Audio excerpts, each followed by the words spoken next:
कलयुग जिसमें हम सब जी रहे हैं, इससे पहले 3 युग बीत चुके हैं, सतयुग, त्रेता युग और द्वापर युग। इन तीनों युगों का जिक्र हमारे धार्मिक ग्रंथों में मिलता है, और वह भी पूरी काल गणना के साथ। तो क्या कलयुग के लिए भी ऐसी कोई काल गणना है? क्या कोई ऐसा समय है जिसके बाद कलयुग का अंत होगा? इस सवाल पर हमारे वैदिक ग्रंथों में कल की अवतार की भविष्यवाणी मिलती है। कल की यानी भगवान विष्णु का 10वां अवतार।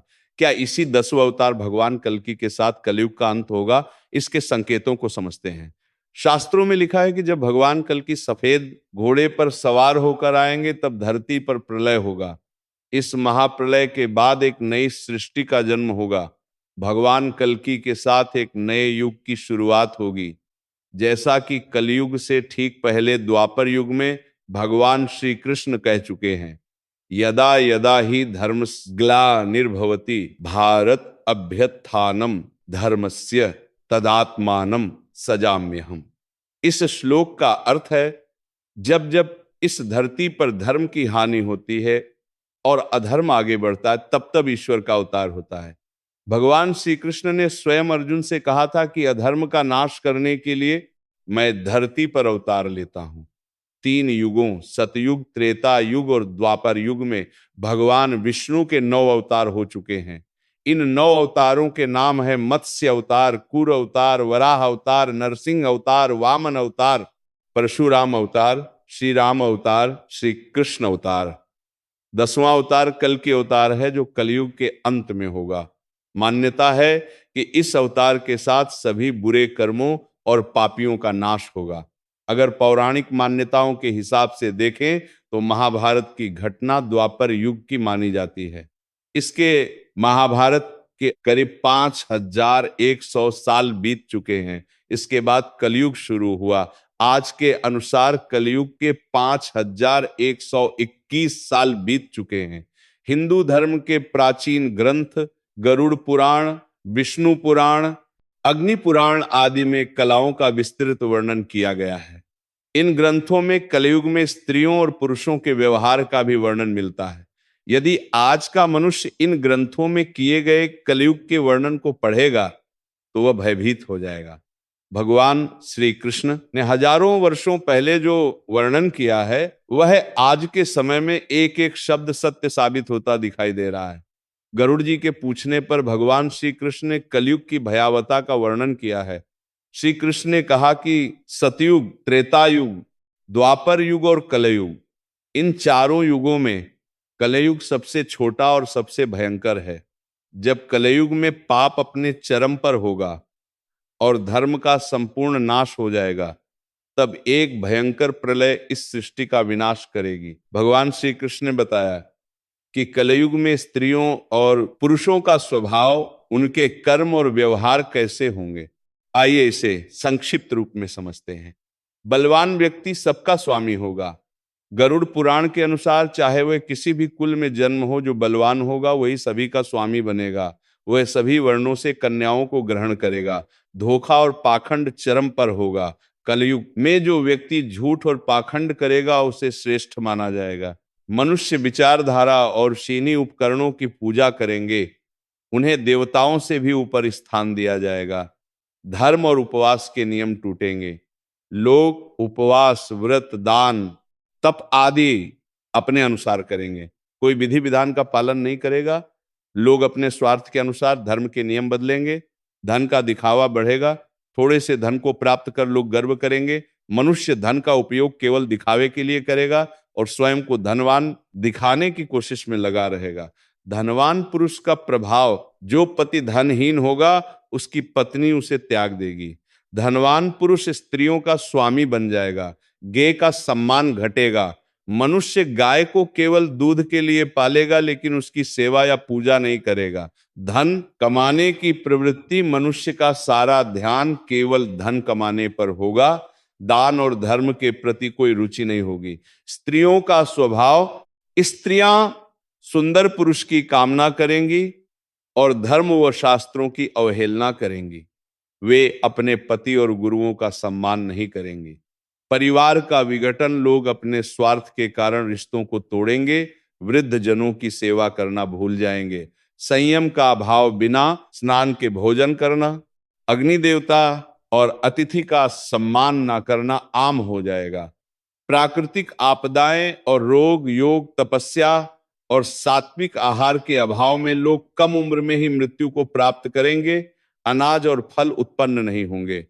कलयुग का अंत समय में महिलाएं कम उम्र में ही गर्भवती होंगी। पेड़ पौधे खत्म हो जाएंगे और केवल शमी के पेड़ बचेंगे। इस प्रकार पुराणों में कलयुग का भयावह वर्णन किया गया है। क्या आपको लगता है कि आज के समय में यह सत्य हो रहा है? भगवान श्री कृष्ण ने बताया है कि कलयुग का अंत कैसे होगा। आज के इस वीडियो के माध्यम से हम बताएंगे कि कलयुग के क्या लक्षण हैं, कलयुग में स्त्री और पुरुष कैसे होंगे, उनकी आयु कितनी होगी, कलयुग का अंत किस प्रकार से होगा और अभी कितना समय बाकी है। तो चलिए बिना देरी किए जान लेते हैं। दोस्तों, महाभारत के युद्ध की समाप्ति के पश्चात जब धर्मराज युधिष्ठिर हस्तिनापुर के सिंहासन पर आसीन हुए तो उनके मन में सृष्टि के भविष्य को लेकर अनेक चिंताएं उठने लगी। द्वापर युग अब समाप्त होने की कगार पर था और कलयुग के आगमन के संकेत मिलने लगे थे।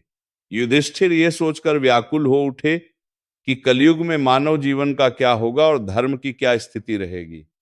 अपने मन की इस चिंता का समाधान पाने के लिए उन्होंने अपने चारों भाइयों भीम, अर्जुन, नकुल और सहदेव के साथ भगवान श्री कृष्ण के पास जाने का निश्चय किया। इस प्रकार विचार करके सभी पांडव द्वारिका की ओर प्रस्थान करने लगे। वे पवित्र नगरी द्वारिका में पहुंचे, जहां श्री कृष्ण ने उनका स्वागत किया। श्री कृष्ण के पास पहुंचते ही युधिष्ठिर ने उनके चरणों में प्रणाम किया और कहा, हे केशव, आपको बारंबार नमस्कार है। श्री कृष्ण ने मुस्कुराते हुए कहा, हे महाराज युधिष्ठिर, द्वारिका नगरी में आपका स्वागत है। कहिए मैं आपकी किस प्रकार से सहायता कर सकता हूं। युधिष्ठिर ने विनम्रता पूर्वक कहा, हे माधव, आप तो सब कुछ जानते हैं। द्वापर युग अब समाप्त होने वाला है और कलयुग के संकेत स्पष्ट रूप से दिखने लगे हैं। मैं ये जानना चाहता हूं कि कलयुग में मानव का स्वभाव और आचरण कैसा होगा, वह किस प्रकार की कर्म करेगा और मोक्ष प्राप्ति के लिए उसे कौन से प्रयास करने होंगे। श्री कृष्ण ने गहरी मुस्कान के साथ उत्तर दिया, हे धर्मराज, आपकी जिज्ञासा उचित है। कलयुग के प्रभावों को समझना अत्यंत महत्वपूर्ण है, लेकिन इसका उत्तर मैं आपको सीधे नहीं दे सकता। इसके लिए आपको और आपके भाइयों को कुछ विशेष अनुभव प्राप्त करने होंगे। युधिष्ठिर ने उत्सुकता पूर्वक पूछा, हे केशव, आप जिस प्रकार की परीक्षा की बात कर रहे हैं उसके लिए हम क्या करें, हमें क्या अनुभव करना होगा। श्री कृष्ण ने कहा, हे महाराज, आपको और आपके चारों भाइयों को अलग अलग दिशाओं में स्थित घने और भयानक वनों में जाकर कुछ विचित्र और अद्भुत चीज देखनी होगी।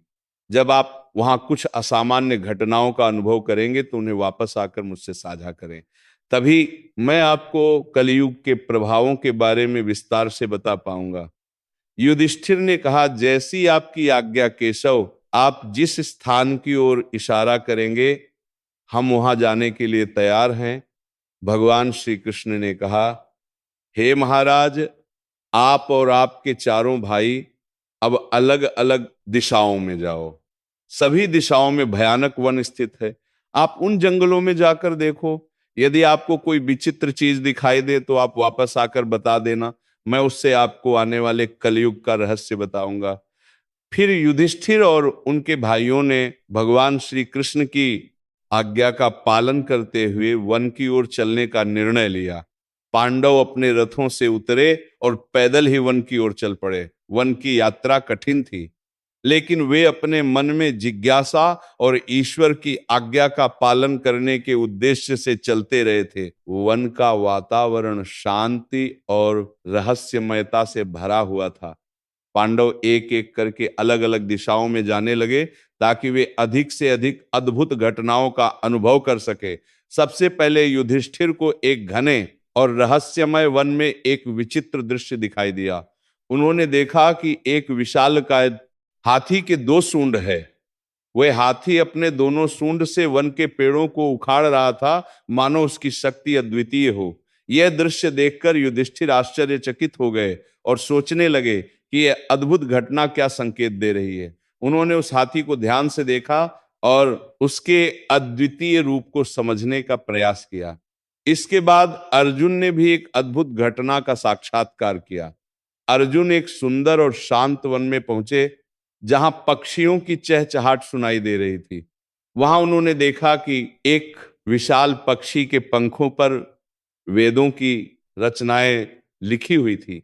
वह पक्षी अत्यंत विशाल और गौरवशाली था, लेकिन वह मुर्दे का मांस खा रहा था। अर्जुन यह दृश्य देखकर सोचने लगे, यह कैसा अद्भुत और विरोधाभासी दृश्य है।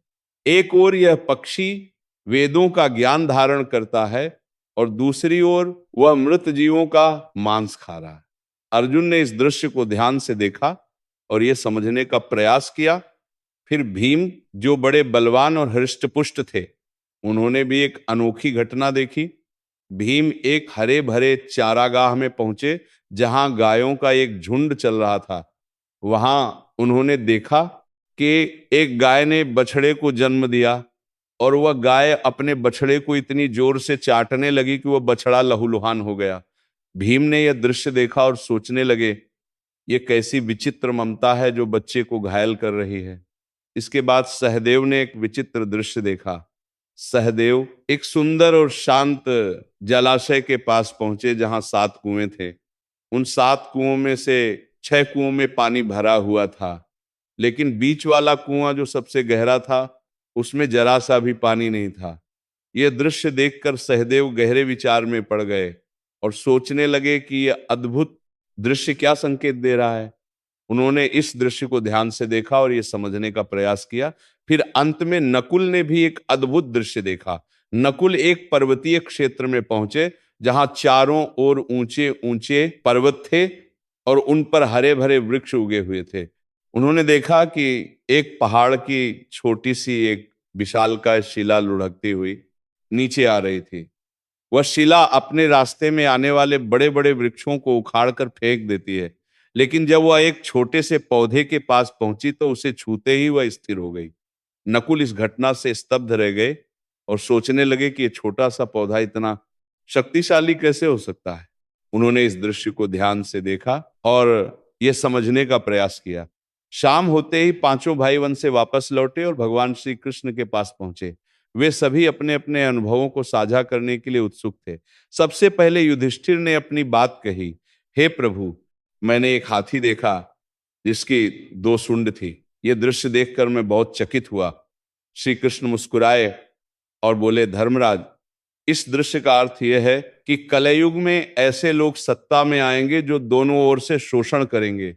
वे एक ओर प्रजा से सेवा और भक्ति की मांग करेंगे और दूसरी ओर अपने स्वार्थ के लिए उनका दोहन करेंगे। वे दिखावे में कुछ और होंगे और अंदर से कुछ और। ऐसे शासक प्रजा के हित की बजाय अपने स्वार्थ को प्राथमिकता देंगे। इसके बाद अर्जुन ने कहा, प्रभु, मैंने एक पक्षी देखा जिसके पंखों पर वेदों की रचनाएं लिखी हुई थी, लेकिन वह पक्षी मुर्दे का मांस खा रहा था। यह दृश्य मेरे लिए अत्यंत विचित्र था। श्री कृष्ण ने गहरे विचार में डूबे हुए कहा, अर्जुन, कलयुग में ऐसे लोग होंगे जो बड़े बड़े विद्वान और पंडित कहलाएंगे। उनके पास ज्ञान तो होगा, लेकिन उनका हृदय पवित्र नहीं होगा। वे मृतकों के नाम पर धन अर्जित करने के लिए तत्पर रहेंगे। ऐसे विद्वान केवल अपने लाभ के लिए धर्म और वेदों का उपयोग करेंगे। वे केवल उस समय का इंतजार करेंगे जब कोई धनी व्यक्ति मरे और उनकी संपत्ति उनके नाम हो जाए। इस युग में धर्म के नाम पर भी छल और कपट होगा। फिर भीम ने अपनी बात कही, प्रभु, मैंने देखा कि एक गाय अपने बच्चे को इतनी जोर से छांट रही थी कि वह लहूलुहान हो गया। यह दृश्य मेरे लिए बड़ा ही विचित्र था। श्री कृष्ण ने गंभीरता से उत्तर दिया, भीम, कलयुग में माता पिता अपने बच्चों के प्रति इतनी ममता और मोह दिखाएंगे कि वे उनके विकास का मार्ग ही बाधित कर देंगे। अत्यधिक स्नेह और सुरक्षा के कारण बच्चे आत्मनिर्भर नहीं बन पाएंगे और वे जीवन में आगे बढ़ने के बजाय मोह माया के जाल में फंस कर रह जाएंगे। माता पिता की ममता उनके बच्चों के लिए ही बाधा बन जाएगी और बच्चे आत्मनिर्भर बनने के बजाय कमजोर हो जाएंगे। अब सहदेव ने अपनी बारी ली और कहा, हे प्रभु, मैंने 7 कुओं का अद्भुत दृश्य देखा। 6 कुओं में पानी भरा हुआ था, लेकिन बीच वाला कुआं जो सबसे गहरा था, वह पूरी तरह से सूखा था। यह दृश्य मुझे बहुत विचित्र लगा। श्री कृष्ण ने धीरे धीरे उत्तर दिया, सहदेव, कलयुग में ऐसे लोग होंगे जो दिखावे में बड़े धनाढ्य और संपन्न होंगे। वे बड़े बड़े उत्सवों और आयोजनों में अपार धन खर्च करेंगे, लेकिन अपने पड़ोस में भूखे और प्यासे लोगों की ओर देखने की भी जरूरत नहीं समझेंगे। वे केवल अपने स्वार्थ और आनंद के लिए धन का उपयोग करेंगे और दूसरों की पीड़ा की उन्हें कोई परवाह नहीं होगी। यह युग स्वार्थ और अनदेखी का होगा, जहां धन का असली उपयोग नहीं हो पाएगा। अंत में नकुल ने अपनी बात कही, प्रभु, मैंने देखा कि एक विशालकाय शिला पहाड़ से लुढ़कती हुई नीचे आ रही थी। वह अपने रास्ते में आने वाले बड़े बड़े वृक्षों को उखाड़कर फेंक रही थी, लेकिन एक छोटे से पौधे के पास पहुंचते ही वह शिला स्थिर हो गई। ये दृश्य मेरे लिए अत्यंत आश्चर्यजनक था। श्री कृष्ण ने गंभीर स्वर में उत्तर दिया, नकुल, कलयुग में मनुष्य का पतन बड़े बड़े धन और संपत्तियों के कारण नहीं रुकेगा। उसका जीवन केवल भौतिक सुख सुविधाओं से उखड़ जाएगा। लेकिन अगर मनुष्य अपने हृदय में भगवान का नाम और सच्ची भक्ति धारण कर लेता है, तो वह पतन के मार्ग से बच सकता है। हरि नाम का छोटा सा पौधा भी जीवन को संभाल सकता है, जबकि बड़े बड़े वृक्ष जैसे धन और सत्ता उसे नहीं बचा पाएंगे। यही कलयुग का सच होगा। भगवान श्री कृष्ण के इन उत्तरों को सुनकर पांचों पांडव गहरे विचार में पड़ गए। उन्होंने कलयुग के भविष्य की एक झलक देख ली थी और यह समझ लिया कि इस युग में मनुष्य का स्वभाव और आचरण कैसे बदल जाएगा। वे समझ गए कि इस युग में धर्म और सत्य का पालन पूर्ण करना कितना कठिन होगा, लेकिन यदि वे सच्ची भक्ति और भगवान के नाम का आश्रय ले, तो वे अवश्य ही इस पतन से बच सकते हैं। इसके पश्चात पितामह भीष्म ने भी कलयुग के बारे में कुछ भविष्यवाणियां की। उन्होंने कहा, कलयुग में लोग अपने माता पिता की सेवा नहीं करेंगे। संपत्ति के लालच में वे अपने माता पिता को घर से बाहर निकाल देंगे और विषय वासना में लिप्त हो जाएंगे। लोग पराई स्त्रियों पर बुरी नजर डालेंगे और सदैव काम वासना से भरे रहेंगे। यह सुनकर पांडवों ने कलयुग की एक और गहरी झलक पाई और यह समझ गए कि इस युग में मानव का पतन कितना गहरा हो सकता है। उन्होंने यह भी जाना कि धर्म और सत्य के मार्ग पर चलते हुए ही वे इस युग की कठिनाइयों का सामना कर सकते हैं। एक ही स्त्री कई पुरुषों से विवाह करेगी। ये स्थिति समाज में नैतिकता और सदाचार का ह्रास होने का प्रतीक है। इसके अलावा लोग पूजा पाठ, श्राद्ध, अंतिम संस्कार, मुंडन और विवाह जैसे धार्मिक और सांस्कृतिक कार्यों का परित्याग कर देंगे। जल के अभाव के कारण लोग स्नान भी नहीं करेंगे और अशुद्ध ही रहेंगे। कलयुग के अंत में लोग केवल मांसाहार का ही सेवन करेंगे और कोई भी सात्विक आहार ग्रहण नहीं करेगा। इस युग में लोगों के वस्त्र चमकीले और तने हुए होंगे, जो उनके भौतिकता के प्रति आकर्षण और आध्यात्मिकता से दूर होने का संकेत है। तीसरा संकेत, वृक्षों का फलहीन होना।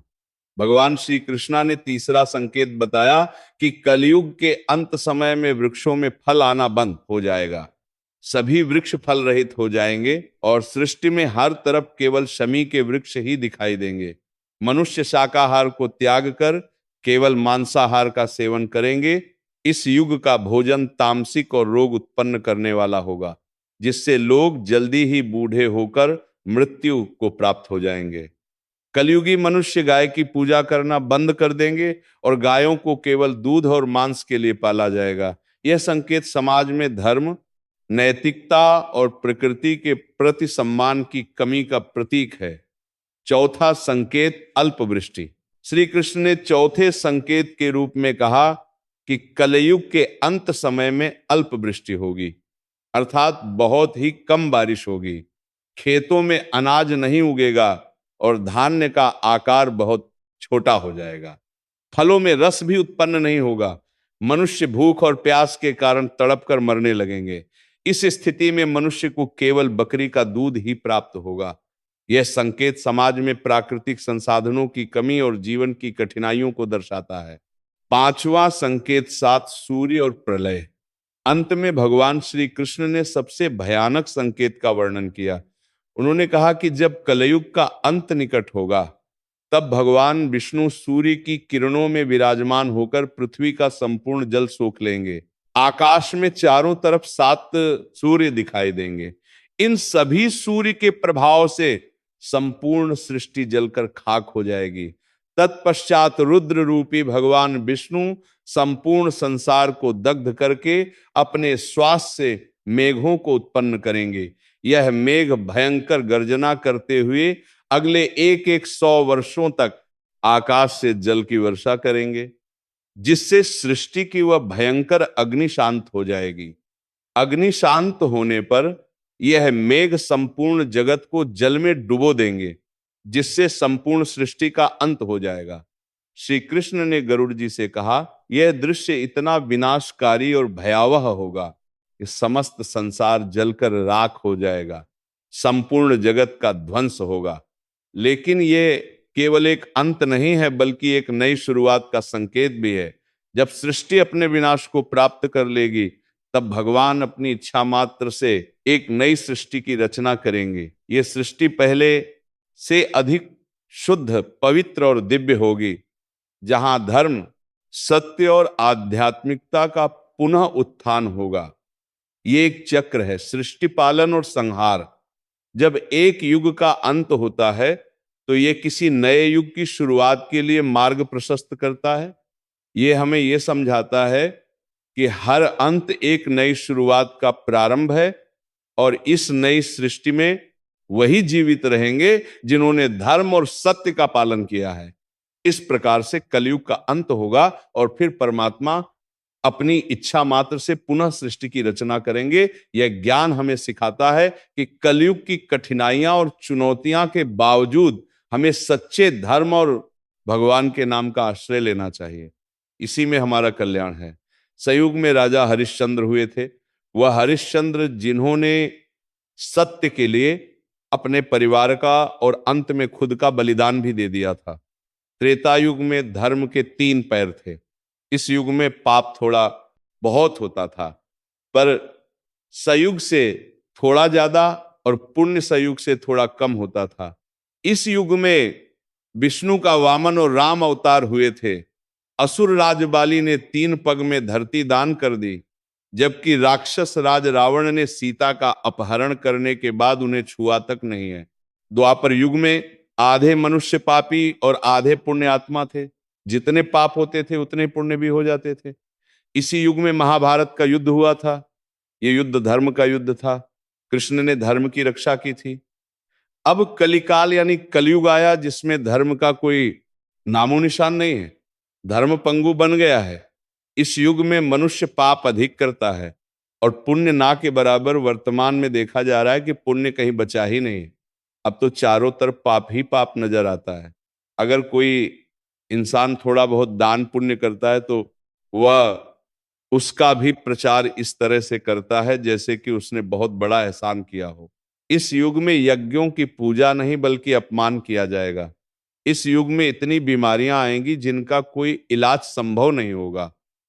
कलयुग का कालखंड सबसे छोटा माना गया है, और यह भी माना जाता है कि कलयुग में भगवान विष्णु का 10वां अवतार होगा, जिसका नाम होगा कलयुग। वर्तमान समय में कलयुग ही चल रहा है। विष्णु पुराण में कहा गया है कि कलयुग में पाप इतना अधिक होगा कि सृष्टि का संतुलन ही बिगड़ जाएगा। एक घटना के अनुसार मुनियों और ऋषियों के साथ चर्चा करते हुए वेद व्यास जी कहते हैं, हे मुनिजन, सभी युगों में कलयुग ही सबसे श्रेष्ठ युग है, क्योंकि 10 वर्ष में जितना व्रत और तप करके कोई मनुष्य सतयुग में पुण्य प्राप्त करता है, त्रेता युग में उतना पुण्य 1 साल के तप से प्राप्त कर सकता है। इसी प्रकार उतना ही पुण्य द्वापर युग में 1 महीने के तप से प्राप्त हो सकता है, किंतु कलयुग में इतना बड़ा पुण्य मात्र 1 दिन के तप से प्राप्त किया जा सकता है। इस तरह व्रत और तप के फल की प्राप्ति के लिए कलयुग ही सबसे श्रेष्ठ समय है। श्री कृष्ण कहते हैं कि कलयुग में ऐसे लोगों का राज्य होगा जो दोनों ओर से शोषण करेंगे, वे बोलेंगे कुछ और, करेंगे कुछ और, मन में कुछ और होगा और कर्म में कुछ और। इस युग में ऐसे लोग महान ज्ञानी और धानी कहलाएंगे, परंतु उनके आचरण राक्षसी होंगे। कई लोग पंडित और विद्वान कहलाएंगे, किंतु वे यही देखेंगे कि कौन मरे और उनके नाम से संपत्ति छोड़ जाए। कलयुग का मनुष्य शिशुपाल जैसा हो जाएगा। कलयुग में मां का अपने बच्चों से इतना मोह होगा कि उन्हें अपने विकास का अवसर ही नहीं मिलेगा। मोह माया में ही घर बर्बाद हो जाएगा। ज्यादा प्यार मिलने के कारण बच्चे बिगड़ जाएंगे और गलत काम करेंगे। अगर कोई बेटा घर त्याग कर साधु बनेगा तो हजारों लोग उसके दर्शन करेंगे, लेकिन यदि अपना बेटा साधु बनेगा तो परिवार रोएगा कि हमारी जिंदगी बर्बाद हो गई। इतनी सारी ममता होगी कि बच्चों को मोह माया और परिवार में बांध कर रखा जाएगा, जिससे उनका जीवन खत्म हो जाएगा। अंत में बेचारा अनाथ होकर मरेगा। कलयुग में अमीर लोग अपने बच्चों की शादी, मकान के उत्सव और छोटे आयोजनों में लाखों रुपए खर्च करेंगे। जितना ज्यादा खर्च होगा उतना ही उनका नाम होगा। परंतु यदि आसपास कोई भूखा प्यासा होगा तो वे यह देखने की भी परवाह नहीं करेंगे कि उसका पेट भरा है या नहीं।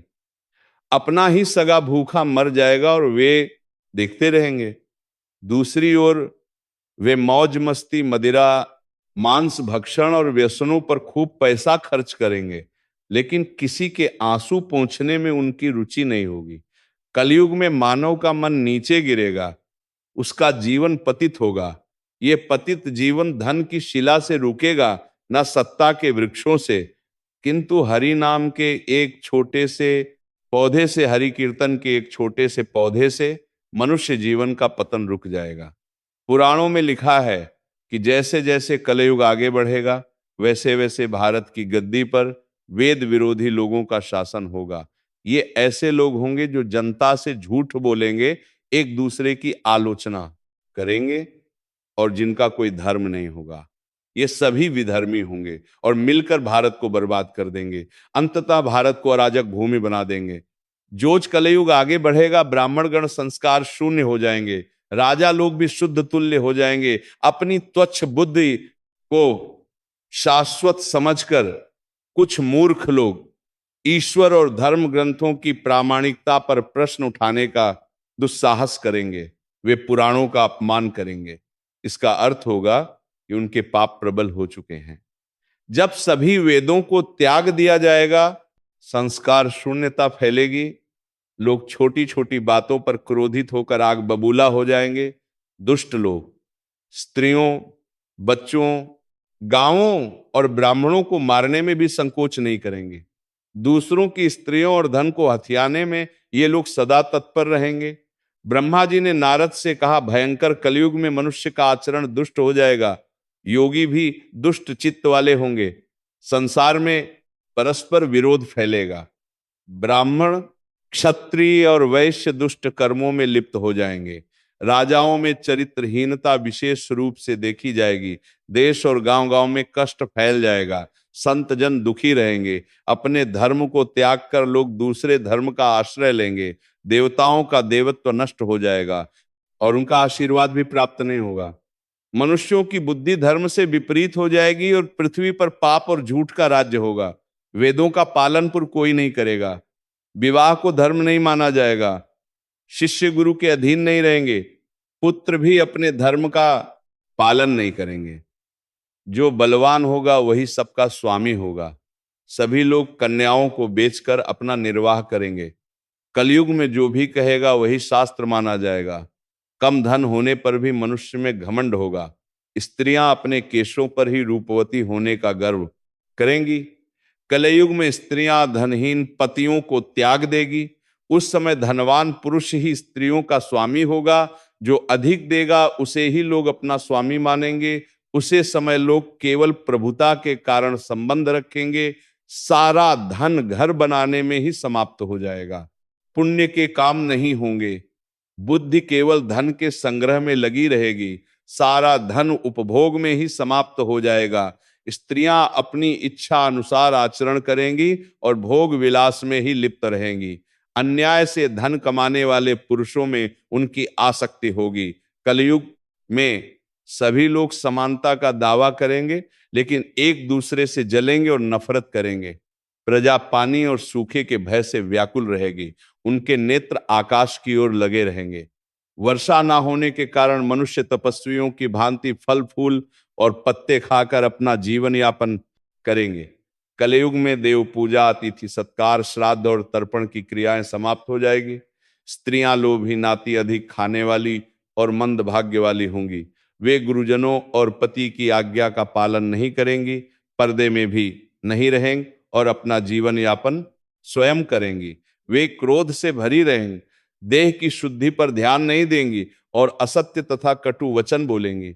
दुराचारी पुरुषों से मिलने की अभिलाषा रखें और अपने शरीर का प्रदर्शन करेंगी। ब्रह्मचारी लोग बिना वेदों में कहे गए व्रत का पालन किए ही तप करेंगे। गृहस्थ पुरुष तो हवन करेंगे। ता तक की कीन प्राथप के पर भर बंद तीन पर भार करेंगे। ना उचित दान देंगे। वनों में रहने वाले भी वनों के कंदमूल पर निर्भर रहने के बजाय ग्रामीण आहार का संग्रह करेंगे। सन्यासी भी मित्रता और स्नेह के बंधनों में बंधे रहेंगे। वे भी स्त्रियों के प्रति गलत दृष्टि रखेंगे। कलयुग आने पर राजा प्रजा की रक्षा नहीं करेंगे, बल्कि कर के बहाने प्रजा के धन का अपहरण करेंगे।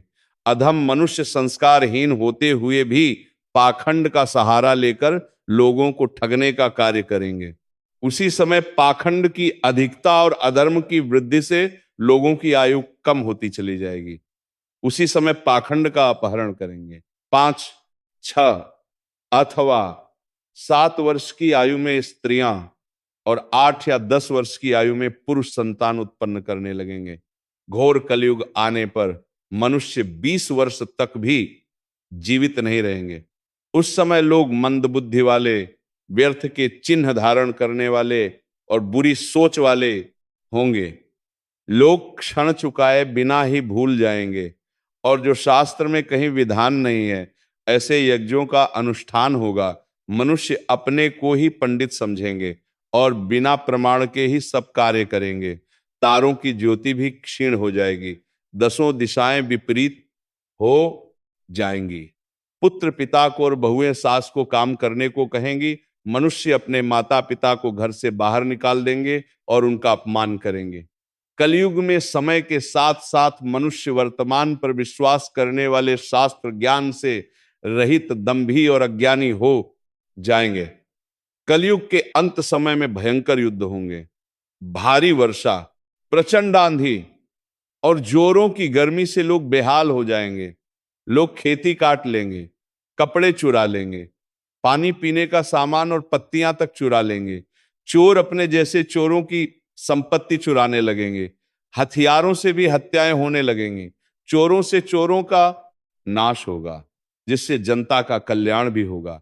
बाद में मनुष्यों की आयु अधिकतम 30 वर्ष रह जाएगी। औसत आयु 20 वर्ष तक ही सीमित हो जाएगी। 10 वर्ष की आयु में स्त्रियां गर्भवती हो जाया करेंगी। 16 वर्ष की आयु में लोग वृद्ध हो जाएंगे और 20 वर्ष में मृत्यु को प्राप्त हो जाएंगे। इंसान का शरीर घटकर बोना हो जाएगा। कलयुग में ऐसा समय आएगा जब मनुष्यों की उम्र बहुत कम रह जाएगी।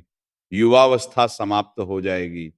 काली के प्रभाव से प्राणियों के शरीर छोटे, क्षीण और रोगग्रस्त हो जाएंगे। 12 स्कंध में श्री सुखदेव जी परीक्षित जी से कहते हैं, जैसे जैसे घोर कलयुग आता जाएगा, धर्म, सत्य, पवित्रता, क्षमा, दया, आयु बल और स्मरण शक्ति का लोप होता जाएगा। कलिकाल बढ़ने के साथ साथ मनुष्यों की आयु घटकर 20 या 30 वर्ष रह जाएगी। धर्म और जीवन का पतन कलयुग में चारों वर्णों के लोग शूद्रों के समान हो जाएंगे। गाय भी बकरियों की तरह छोटी और कम दूध देने वाली हो जाएगी। अंततः अन्न उपजना बंद हो जाएगा। पेड़ों पर फल नहीं लगेंगे। धीरे धीरे सारी चीजें विलुप्त हो जाएंगी। गाय कर दूध देना बंद कर देगी। स्त्रियां कठोर स्वभाव वाली, कटु वचन बोलने वाली और पति की आज्ञा ना मानने वाली होंगी। जिसके पास धन होगा, स्त्रियां उसी के साथ रहेंगे। मनुष्यों का स्वभाव गधों जैसा हो जाएगा। धर्म कर्म का लोप हो जाएगा। मनुष्य अहितकारी, नास्तिक और चोर बन जाएंगे। कलयुग में समाज हिंसक हो जाएगा। जो लोग बलवान होंगे उनका ही शासन चलेगा।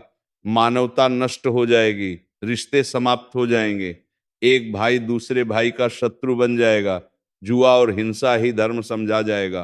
पुत्र अपने पिता का और पिता अपने पुत्र का वध करके भी संतुष्ट नहीं होंगे। लोग अपनी प्रशंसा के लिए बड़ी बड़ी बातें बनाएंगे, लेकिन उनकी निंदा नहीं होगी। कलयुग का अंत और समाधान। कलयुग के अंत में सभी अनैतिक कृत सामान्य हो जाएंगे। स्त्री और पुरुष वैदिक नियमों का पालन करना छोड़ देंगे। अंततः कलयुग से बचने का एकमात्र उपाय हरि कीर्तन और धर्म का अनुसरण होगा। वेदों की ओर लौटकर ही मानवता बच सकती है। जो व्यक्ति धर्म से विमुख रहेगा वह हमेशा दुख और संकटों में घिरा रहेगा। धर्म, सत्य, स्वच्छता, सहिष्णुता, दया, आयु, बल और स्मरण शक्ति का क्रमशः ह्रास होगा। जिसके पास जितना अधिक धन होगा वही सबसे श्रेष्ठ माना जाएगा। कानून और न्याय केवल शक्ति के आधार पर लागू किए जाएंगे। कलयुग में पुरुष और स्त्री साथ साथ रहेंगे और व्यापार में सफलता छल पर निर्भर करेगी। पहले के समय में जो ब्राह्मण रहते थे वे अपने शरीर पर बहुत कुछ धारण करते थे, पर कलयुग में वे केवल एक धागा पहनकर अपने ब्राह्मण होने का दावा करेंगे। जो व्यक्ति बहुत चालाक और स्वार्थी होगा वह इस युग में बहुत विद्वान माना जाएगा। इस युग में जिस व्यक्ति के पास धन नहीं होगा वह अधर्मी, अपवित्र और बेकार माना जाएगा। विवाह केवल एक समझौता होगा। लोग स्नान करके समझेंगे कि वे अंतरात्मा से भी शुद्ध हो गए हैं। पेट भरना लोगों का मुख्य लक्ष्य हो जाएगा। ये माना जाएगा कि मनुष्य की सुंदरता उसके बालों से होती है। पृथ्वी भ्रष्ट लोगों से भर जाएगी और लोग सत्ता हासिल करने के लिए एक दूसरे को मारेंगे। अकाल और अत्यधिक करों के कारण लोग पत्ते, जड़, मांस, जंगली शहद, फल, फूल और बीज खाने को मजबूर हो जाएंगे। जब सूखा पड़ेगा, ठंड, हवा, गर्मी, बारिश और बर्फ ये सब लोगों को बहुत परेशान करेंगे। गोस्वामी तुलसीदास के रामचरितमानस के अनुसार ब्रह्मा और शिव के नेतृत्व में सभी देवता भगवान विष्णु से अवतार लेने की प्रार्थना करने के लिए ना तो वैकुंठ गए और ना ही क्षीर सागर, किंतु भगवान राम को सूक्ष्म अग्नि की तरह उपस्थित होने के लिए, जैसा कि भगवान शिव ने सलाह दी थी वहीं से उन्होंने प्रार्थना की।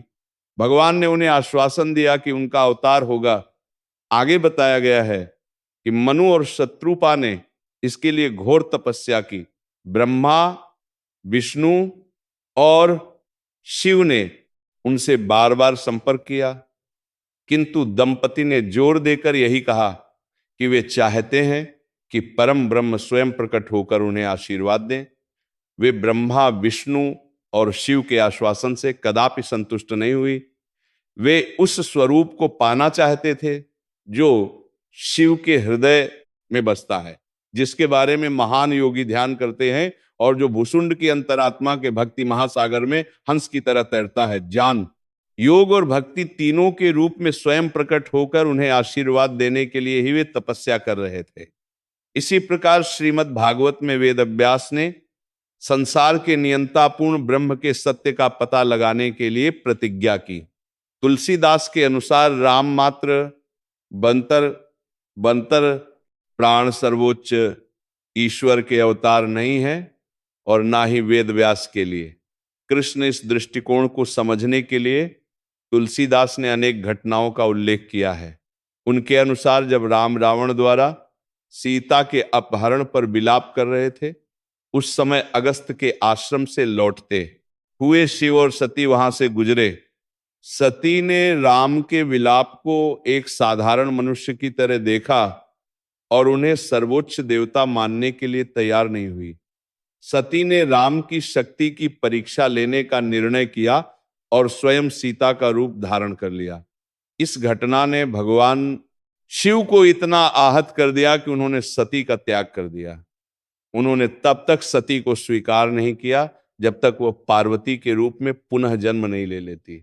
इस प्रकार श्रीमद् भागवत और रामचरितमानस दोनों के केंद्रीय विषय यह निवारण करना है कि भगवान राम और कृष्ण परम ब्रह्म के अवतार हैं। भारतीय दार्शनिक दृष्टि में भगवान तीन प्रकार के होते हैं: निर्गुण निराकार वेदांत उपासना का अव्यक्त ब्रह्म निर्गुण साकार सांख्य, और योग दर्शन का ईश्वर सगुण साकार परम ब्रह्म परमेश्वर का लोक अवतार। वे उस स्वरूप को पाना चाहते थे जो शिव के हृदय में बसता है, जिसके बारे में महान योगी ध्यान करते हैं, और जो भूसुर की अंतरात्मा के भक्ति महासागर में हंस की तरह तैरता है। ज्ञान योग और भक्ति तीनों के रूप में स्वयं प्रकट होकर उन्हें आशीर्वाद देने के लिए ही वे तपस्या कर रहे थे। इसी प्रकार श्रीमद् भागवत में वेद व्यास ने संसार के नियंता पूर्ण ब्रह्म के सत्य का पता लगाने के लिए प्रतिज्ञा की। तुलसीदास के अनुसार राम मात्र प्राण सर्वोच्च ईश्वर के अवतार नहीं है और ना ही वेद व्यास के लिए कृष्ण। इस दृष्टिकोण को समझने के लिए तुलसीदास ने अनेक घटनाओं का उल्लेख किया है। उनके अनुसार जब राम रावण द्वारा सीता के अपहरण पर विलाप कर रहे थे, उस समय अगस्त्य के आश्रम से लौटते हुए शिव और सती वहां से गुजरे। सती ने राम के विलाप को एक साधारण मनुष्य की तरह देखा और उन्हें सर्वोच्च देवता मानने के लिए तैयार नहीं हुई। सती ने राम की शक्ति की परीक्षा लेने का निर्णय किया और स्वयं सीता का रूप धारण कर लिया। इस घटना ने भगवान शिव को इतना आहत कर दिया कि उन्होंने सती का त्याग कर दिया। उन्होंने तब तक सती को स्वीकार नहीं किया जब तक वे पार्वती के रूप में पुनः जन्म नहीं ले लेती। इस प्रकार श्रीमद् भागवत और रामचरितमानस दोनों के केंद्रीय विषय यह निवारण करना है कि भगवान राम और कृष्ण परम ब्रह्म के अवतार हैं। भारतीय दार्शनिक दृष्टि में भगवान तीन प्रकार के होते हैं: निर्गुण निराकार वेदांत उपासना का अव्यक्त ब्रह्म, निर्गुण साकार सांख्य और योग दर्शन का ईश्वर सगुण साकार परम ब्रह्म परमेश्वर का लोक अवतार पहली श्रेणी का ईश्वर किसी को प्रत्यक्ष उपलब्ध नहीं है। वेदांत के अनुसार वह अपनी माया से ईश्वर जीव और संसार के रूप में प्रकट होता है।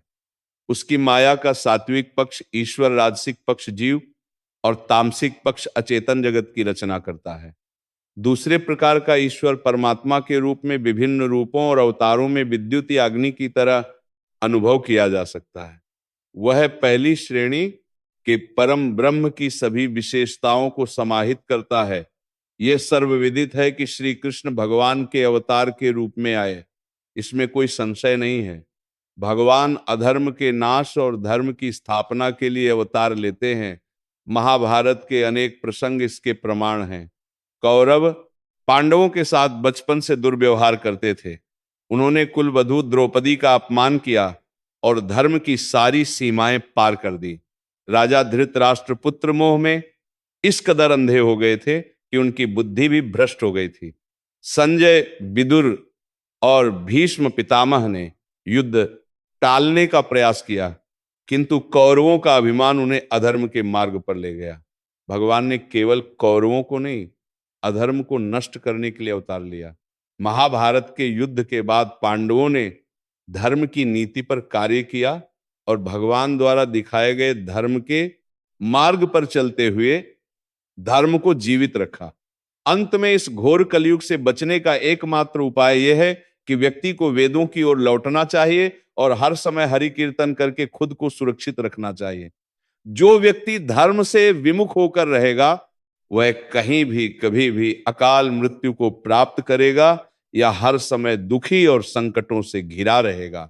प्रिय मित्रों, यदि आप इस कलयुग से बचाना चाहते हैं तो गलत लोगों से दूरी बनाए रखें, भजन कीर्तन करते रहे और भागवत गीता का पाठ अवश्य करें।